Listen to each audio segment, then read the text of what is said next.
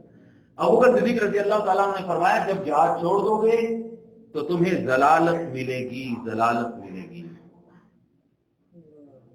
آج کا پتہ ہے، اس وقت آج کی حالت کا پتہ ہے مسلمانوں کے ساتھ کیا ہو؟ جو مسلمان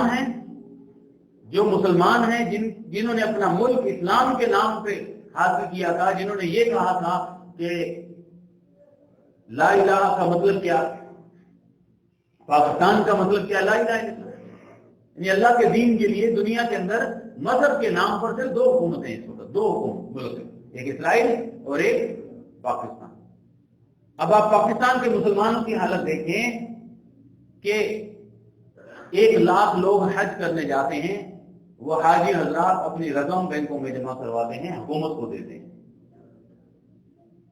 ہماری اسلامی حکومت اس سے سود لیتی ہے، 5 ارب روپے سود کے حاصل کر کے انہی حاجیوں کی خدمت پر خرچ کرتی ہے۔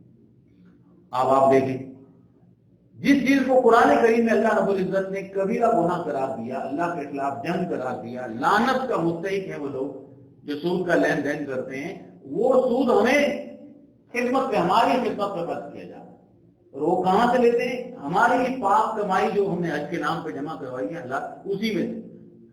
ایک تو بات یہ ہے کہ پیارے نبی صلی اللہ علیہ وسلم نے فرمایا تھا قیامت کے قریب سود عام ہو جائے گا، جو سود لے گا، دے گا، کھائے گا، پیے گا وہ تو ہے، لیکن جو لوگ بچیں گے وہ بھی سود کے دھوئیں سے بچ نہیں سکتے۔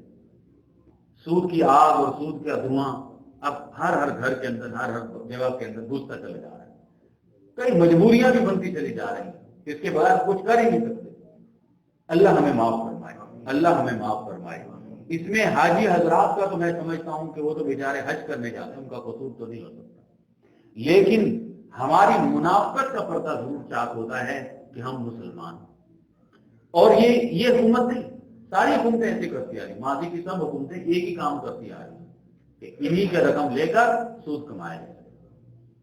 ٹھیک ہے، یہ تو مسلمان۔ ہندوستان جو ہے ہی ہندو حکومتیں، انہوں نے کیا کہا؟ انہوں نے ہمیں مسلمانوں کو کھینچ کے تماچا مارا اور بتایا کہ تم مسلمان ہو، تم ہمارے ساتھ نہیں ہو، تم ہم سے الگ ہو۔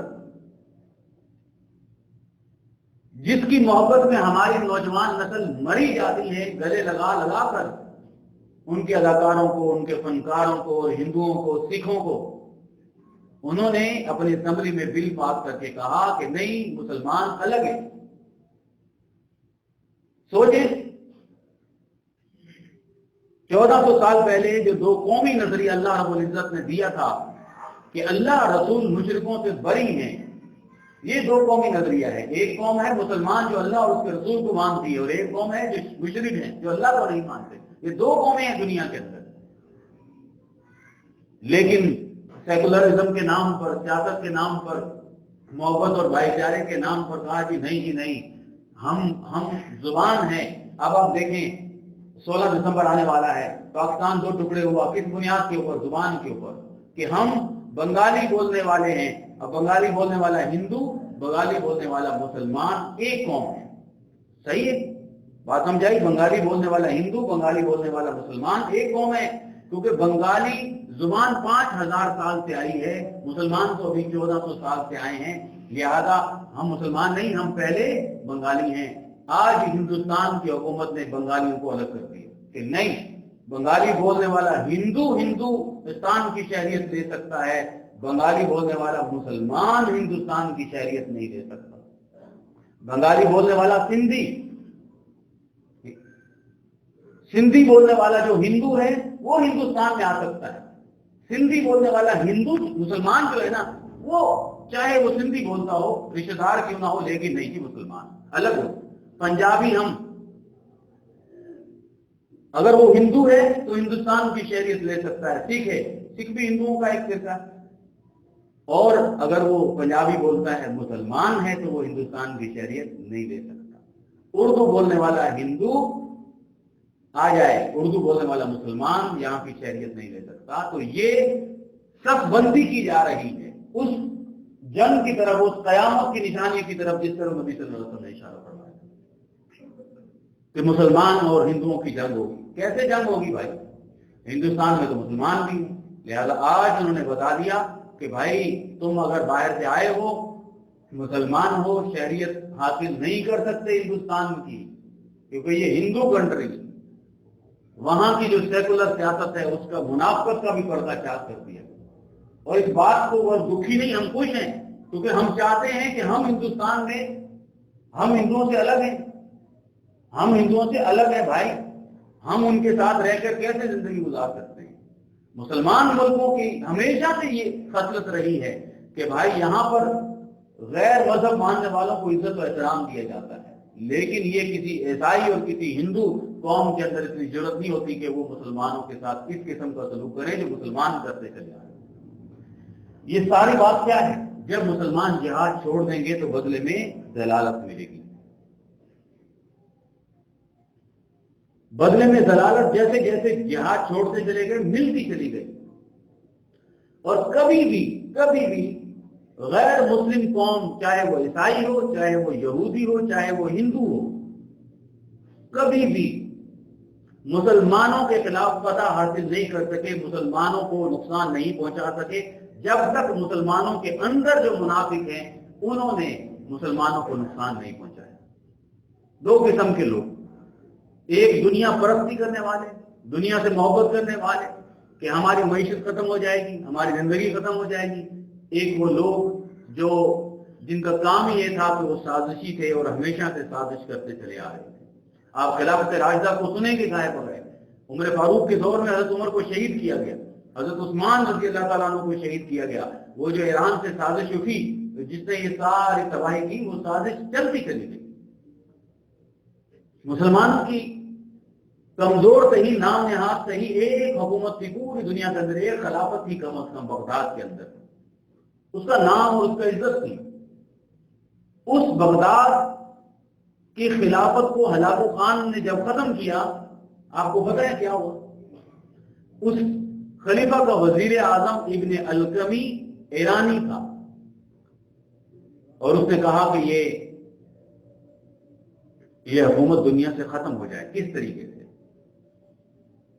اس نے خلیفہ کو کہا کہ اتنی بڑی فوج رکھنے کی کیا ضرورت ہے؟ کوئی دنیا کے اندر ہے جس کی طاقت سے ہمارے اوپر حملہ کر سکے؟ فوج ختم کر دی۔ پھر ہلاکو خان کو کہا کہ اب بغداد میں فوج نہیں رہی، اب تم حملہ کر سکتے ہو۔ سازش، بغداد میں حملہ کیا گیا، ہلاکو خان نے خلیفہ کو مار دیا، مسلمانوں کو شہید کر دیا۔ بغداد عراق کے اندر، یہ جو بغداد کے اندر بہنے والی نہر ہے، نہر فرات، تاریخ لے والے لکھتے ہیں کہ وہ کئی دن لال رہی نہر مسلمانوں کے خون سے۔ کس کی سازش؟ اندر کی سازش۔ جہاد کو ترک دیا خلیفہ نے، نقصان ہو گئے۔ پھر اندلس کے اندر، اسپین کے اندر، جس کو آج اسپین کہتے ہیں، اندلس تھی مسلمانوں کی حکومت 800 سال سے، آپ سب جانتے ہیں، لیکن ہمارے نوجوانوں کو، ہمیں اس تاریخ کا پتہ نہیں، اور عام طور پر اسپین کا نام سنتے لوگ یہ سمجھتے ہیں کہ وہ فٹ بال ٹیم ہے اسپین کی، اسی سے وہ لوگ مشہور ہیں۔ اندلس مسلمانوں کے پاس 800 سال رہا، اور اس وقت آج کی دنیا میں جو اسپین کا ملک ہے پورا، اس کے ساتھ پرتگال، اس کے ساتھ فرانس، آدھا فرانس، پرتگال اور اسپین سب ایک ملک تھے، جس کا نام اندلس تھا، جس کے اوپر مسلمانوں نے 800 سال حکومت کی. وہاں علم، دانائی، سائنس، ٹیکنالوجی، جتنی ترقی پوری دنیا کے اندر ہوئی وہیں سے گئی یورپ کے اندر. یورپیوں کو یہ جو آج ایران، انگلینڈ ہے اور فرانس ہے، ان کو تو نہانا بھی نہیں آتا، غسل بھی نہیں کرتے تھے، بدبودار ہوا کرتے تھے. یہ اندلس کے اندر خلیفہ کے سامنے جب آتے ان کا کوئی سفیر تو ان کو پہلے ایک ہفتہ کہا جاتا تھا کہ پہلے نہاؤ، خوشبو لگاؤ، پھر ہمارے خلیفہ کے سامنے آنا. یہ حالت تھی. ان حکمرانوں نے جب خلافت جہاد چھوڑا، نفس نفسی کا عالم ہو گیا، اپنی دنیا سے اپنی اپنی معیشت سے مدد محبت کرنے لگے جیسے آج کل کے مسلمان ہیں. تو تقریباً 250 سال لگے ہیں عیسائیوں کو کہ انہوں نے اس سلطنت کو، اس خلافت کو ختم کیا. آہستہ ایک ملک فتح کیا، دوسرا فتح کیا، تیسرا فتح کیا، ایک چھین لیا، ایک چھین لیا، چھینتے چھینتے چھینتے جو عیسائیوں کا بادشاہ تھا فرڈینینڈ، اس کی حکومت پورے یورپ میں 1,00,000 مربع میل تھی. اور آخر میں ابو الحسن جو بادشاہ تھا اسپین اندلس کا، مسلمانوں کا، اس کے پاس صرف 4,000 مربع میل کا ایک چھوٹا سا ٹکڑا تھا. لیکن وہ آخری بادشاہ کی حالت میں بتاؤں آپ کو، اس کو جب عیسائیوں نے کہا کہ ہمیں ٹیکس دو، تو ابو الحسن نے کہا وہ پہلے ہم ٹیکس دیا کرتے تھے، لیکن اب وہ کارخانے جہاں پر سکے بنتے ہیں اب وہاں سکے نہیں بنتے، اب وہاں تلواریں بننا شروع ہو گئی ہیں. اور انہوں نے اس کے خلاف جہاد شروع کیا اور اس فرڈینینڈ کو شکست دی. اب دیکھیں اندر کی سازش. اس کا بیٹا بد کردار عیاش شرابی جو تھا ابو عبداللہ، اس نے اپنے باپ کو مارا دنیا کی لالچ کے اندر، اپنے ہی باپ کے خلاف لڑ کے حکومت کر لی. بعد میں عیسائیوں نے انہیں گھیر لیا، مسلمانوں کو زبردستی عیسائی بنایا گیا، بے شمار مسلمانوں کو زبردستی جہازوں پہ بھر بھر کے، ساتھ مراکش ملک ہے وہاں پھینک دیا گیا.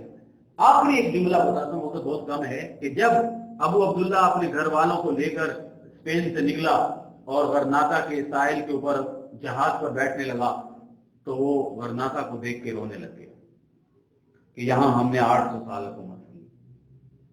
اللہ اکبر. اس کی والدہ نے کہا، اور وہ ساری دنیا کے اندر، تاریخ کے اندر لکھا ہے کہ جب تم مردوں کی طرح مقابلہ نہیں کر سکے، آج تم عورتوں کی طرح کیوں روتے ہو؟ آج تم عورتوں کی طرح کیوں روتے ہو؟ اور اس مقام پر ابھی ہوٹل بنا دیا گیا.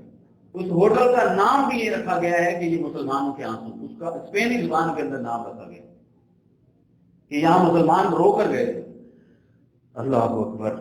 تو ابوبکر صدیق رضی اللہ تعالیٰ عنہ نے فرمایا کہ جب تم جہاد کو چھوڑ دو گے تو بدلے میں تمہیں ذلت ملے گی، رسوائی ملے گی.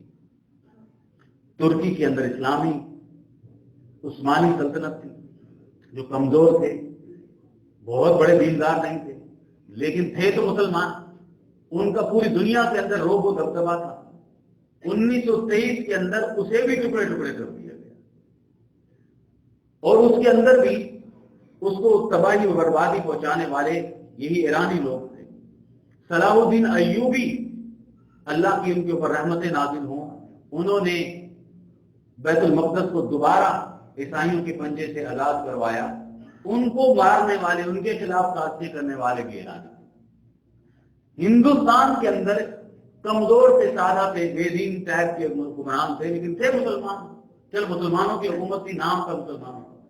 اس حکومت کو بھی جب انگریزوں نے آ کے ختم کروایا تو بنگال کے اندر نواب سراج الدولہ، میسور کے اندر ٹیپو سلطان، ان دونوں کو اپنے ہی لوگوں نے، جن کا نام میر جعفر، میر سعادت تھا، یہ بھی ایرانی تھے، انہوں نے سازش کر کے ان کو شکست دلوائی اور تباہی اور بربادی کی.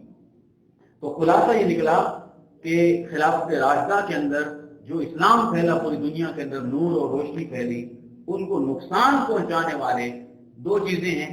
ایک دنیا کی محبت، جہاد کو ترک کرنا، اور ایک آپس میں جو مسلمانوں کی سازشیں، نقصان ہے مسلمانوں کا. آپس میں ایک دوسرے کے خلاف جڑیں کاٹنا، جو منافق ہمارے اندر آ جاتے ہیں. یہ پرانی باتیں جو تاریخ میں لکھی گئی. آپ آگے چلیں، قریب پچھلے 10 سالوں کے اندر آپ کو پتا ہے نا، عراق کے اندر امریکہ نے حملہ کیا اور مسلمانوں کی حکومت کو تباہ و برباد کر دیا. جیسے بھی تھے وہ بیچارے، تھے مسلمان. وہاں پر بھی سنی حکومت کو ختم کرنے کے لیے ایرانیوں نے امریکہ کا ساتھ دیا، افغانستان کے اندر امریکہ نے حملہ کیا، یہاں پر بھی حکومت ختم کرنے کے لیے مخالفین جو منافقین انہوں نے امریکہ کا ساتھ، ہر جگہ پر یہ کام چلتا چلا جاتا ہے۔ لیکن امت مسلمہ کیا ختم ہو جائے گی دنیا سے؟ امت مسلمہ کا زوال شروع ہو جائے گا، نام مٹ جائے گا؟ ہندوستان میں اگر مسلمانوں کو شہریت نہیں ملے گی تو کیا وہ مسلمان کا دنیا سے فنا ہو جائیں گے؟ نہیں ہو جائیں گے۔ اللہ رب العزت نے اس کا علاج بھی بتایا ہے، نسخہ بھی بتایا ہے کہ اے ایمان والو یا ایھا الذین آمنوا ان تتقوا اللہ، اگر تم اللہ سے ڈرنے لگ جاؤ، یجعل لکم فرقانا، اللہ تمہیں ایک بصیرت، عقل اور دانائی عطا فرمائے جس کا نام فرقان ہے، جس کے ذریعے تم حق اور باطل میں فرق کرنے لگ جاؤ، جس کے ذریعے تم شرک اور توحید میں فرق کرنے لگ جاؤ، جس کے ذریعے تم کفر اور نفاق میں فرق کرنے لگ جاؤ، گناہوں اور نیکیوں میں امتیاز پیدا ہو جائے گا، تمہیں سمجھ میں آئے گا کہ سازشی کون ہے، نقصان کون پہنچا رہا ہے، اور دین کو چھوڑ کر کتنا نقصان ملتا ہے۔ اللہ رب العزت نے فرمایا ان ینصرکم اللہ فلا غالب لکم، جب اللہ کی مدد آئے گی کوئی تمہارے سامنے غالب نہیں ہوگا۔ وَإِن يَخْذُلْكُمْ، اگر اللہ نے تمہارا ساتھ چھوڑ دیا، فَمَنْ ذَا الَّذِي يَنْصُرُكُم مِّن بَعْدِهِ، پھر بتاؤ اللہ کے ساتھ چھوڑنے کے بعد دنیا کی کون سی طاقت ہے جو تمہاری مدد کرے گی؟ کوئی مدد نہیں کرے گا، کوئی تمہاری مدد نہیں کرے گا۔ اللہ رب العزت کی مدد آئے گی تو ہی، تو اللہ کی مدد ان تتقوا اللہ، اللہ سے ڈرنے لگ جاؤ، ولا تہنوا، غم نہ کرو، ولا تحزنوا، پریشان نہ ہو جاؤ، وانتم الاعلون ان کنتم مؤمنین، تم مومن ہو اور تم ہی کامیاب ہونے والے ہو۔ اللہ ہمیں سمجھنے کی توفیق عطا فرمائے۔ آج دین سے دوری، اللہ کے قرآن سے دوری، پیارے نبی صلی اللہ علیہ وسلم کی سنتوں اور آپ کی محبت سے دوری، انجام دیکھیں انجام کیا پیارے نبی صلی اللہ علیہ وسلم نے فرمایا؟ آپ نے فرمایا کہ قیامت کی نشانی ہے، قیامت کے قریب بدترین لوگوں کی حالتیں بتائیں۔ آپ نے فرمایا کہ یہ قیامت کی نشانی ہے کہ انتوزع الاشرار وترفع الاخیار، نیک لوگوں کو ذلیل کیا جائے گا، پیچھے کر دیا جائے گا، بدترین لوگوں کی حکومتیں آنے چل جائیں گی۔ آپ نے فرمایا یفتح القول ویحضن العمل، عمل جو ہے نا، عمل کرنا ختم ہو جائے گا، باتیں بچیں گی پیچھے، قول یعنی باتیں بہت زیادہ ہو جائیں گی، یہ باتیں ٹاک شوز، ٹی وی کے چینلز، باتیں تقریریں، مذہبی طبقے میں تقریریں، سب کام ہوگا جلد سے، لیکن عمل ختم ہو جائے گا۔ آپ نے فرمایا یقرأ فی القوم المثنات، یہ سلسلہ تو صحیحہ کی حدیث ہے، حیران کن بات، آپ نے فرمایا کہ لوگ کتابیں پڑھیں گے جس کا آپ نے نام رکھا مسنات لوگوں کے اندر پڑھایا جائے گا، اور ولیس فیہم احد ینکرھا، کوئی بھی ایک شخص اس کام کو برا نہیں سمجھے گا۔ صحابہ نے پوچھا یہ کیا ہوتا ہے؟ آپ نے فرمایا الذی کتبت سوى اللہ، سوا کتاب اللہ، اللہ کے کتاب، اللہ کی قرآن، اللہ پاک کے کلام کے علاوہ جو کچھ ہے دنیا کے اندر لکھا جائے گا، پڑھا جائے گا، لکھا جائے گا، پڑھا جائے گا، پڑھتے لکھتے دنیا سے چلے جائیں گے، لیکن اللہ کا کلام نہیں پڑھا جائے گا، اس سے دوری ہوگی۔ اس کے اندر انسانیت کا جو درس ہے، آپ دیکھیں کیا وکیلوں ڈاکٹروں سے زیادہ کوئی پڑھا لکھا دنیا میں ہوتا ہے؟ کیسے وہ جانور بن جاتے ہیں، کوئی پریگننٹ عورتوں کو ٹھڈے مارتا ہے، کوئی مرے ہوئے کسی دم توڑتے ہوئے شخص کے منہ سے آکسیجن نوچتا ہے؟ نہیں نوچتا، یہ جانور ہیں، یہ پڑھ لکھے جانور ہیں، یہ قرآن سے دور ہیں، جن کو پتا ہوتا کہ اللہ نے انسانیت کا درس دیا ہے، اللہ نے فرمایا ہے کہ ایک جان کو بچانا انسانیت کو بچانے کے مترادف ہے، جس نے یہ پاک کلام پڑھا ہوتا کیا وہ ایسا کام کرتا؟ تو خلاصہ کلام یہ نکلا اللہ کے بندو، میرے لیے، آپ کے لیے، کہ اللہ کے کلام سے محبت کیجیے، اللہ پاک کے کلام جو اللہ نے حکم دیا ہے، پیغام دیا ہے، کبھی کھول کر پڑھیے، ترجمہ پڑھیے، لمبی باتیں چھوڑیں، عالم نہیں بن سکتے، ایک لائن پڑھیں، ایک آیت پڑھیں، بس ایک آیت، دو آیت پڑھتے چلے جائیں،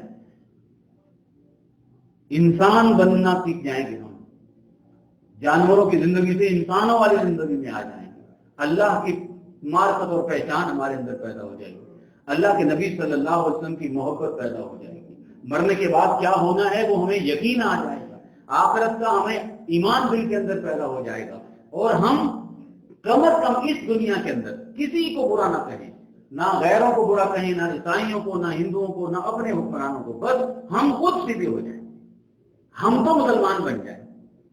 اللہ نے فرمایا ان تک اللہ، تم اگر اللہ سے ڈرنے لگ جاؤ گے، اللہ رب العزت تمہیں ایک نعمت عطا فرمائے گا جس کا نام فرقان ہے، جس کے ذریعے تم اپنی زندگی گزارنے لگ جاؤ گے، تمہیں بصیرت مل جائے گی، اندھے پن سے نجات مل جائے گی۔ اللہ رب العزت مجھے، آپ کو، ہم سب کو سمجھنے کی توفیق عطا فرمائے۔ وآخر دعوانا